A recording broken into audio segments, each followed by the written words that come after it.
নমস্কার বন্ধুরা, আজকের ভিডিওতে আমরা স্তম্ভেশ্বরের মহাদেব মন্দিরের ব্যাপারে কথা বলবো, যা গুজরাটের ভারত জেলার কাবি কাম্বই গ্রামে অবস্থিত। এটি একটি রহস্যময় শিব মন্দির। তো আজকের ভিডিওতে আমরা এই শিব মন্দিরের উৎপত্তি জানব।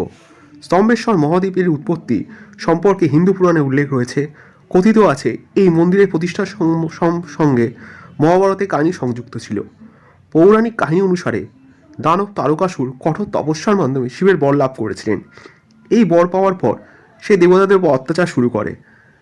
তারপর দেবতারা বিষ্ণু শরণাপন্ন হন এবং বিষ্ণু বলেন যে শুধুমাত্র শিবের পুত্রই তারকাসুরের বধ করতে পারবে। পরবর্তীকালে কার্তিকেয় তারকাসুরকে বধ করেন।